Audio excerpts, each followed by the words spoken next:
Hi అండి, hello, welcome to our channel daily రుచులు and ideas. దొండకాయ ఫ్రై చేయడానికి దొండకాయలను అయితే ఇలా సన్నగా అయితే తరిగేసి పెట్టుకోవాలి. తర్వాత స్టవ్ ఆన్ చేసుకుని కడాయి పెట్టుకుని ఆయిల్ వేసుకుని ఈ ఆయిల్ కొంచెం హీట్ ఎక్కిన తర్వాత దీనిలోనికి శనగపప్పు, వెల్లుల్లి, జీలకర్ర, ఆవాలు ఇవన్నీ అయితే వేసేసుకోవాలి.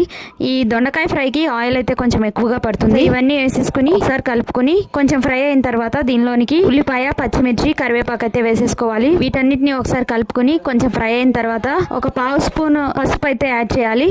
ఒకసారి కలుపుకుని గోల్డ్ కలర్ లో ఫ్రై అయిన తర్వాత దీనిలోనికి అయితే దొండకాయ ముక్కలను అయితే వేసేసుకోవాలి. దొండకాయ ముక్కలను వేసేసుకుని బాగా కలుపుకుని మూత పెట్టుకుని వీటిని అయితే బాగా ఫ్రై అవ్వనివ్వాలి. సో కొంచెం సేపు ఫ్రై అయిన తర్వాత టేస్ట్ సరిపడా సాల్ట్ యాడ్ చేసుకుని బాగా కలుపుకుని మూత పెట్టుకుని మంచిగా ఫ్రై అవ్వనివ్వాలి. 2-3 మినిట్స్ ఫ్రై అయిన తర్వాత దీనిలోనికైతే టేస్ట్ కి సరిపడా కారం అయితే యాడ్ చేసేసుకోవాలి. వీటిని బాగా కలుపుకుని మూత పెట్టుకుని వీటిని అయితే బాగా ఫ్రై అవ్వనివ్వాలి. అంతేనండి, టేస్టీ దొండకాయ ఫ్రై అయితే రెడీ అయిపోయింది. ఈ వీడియో మీకు నచ్చినట్లయితే లైక్ చేయండి, షేర్ చేయండి, సబ్స్క్రైబ్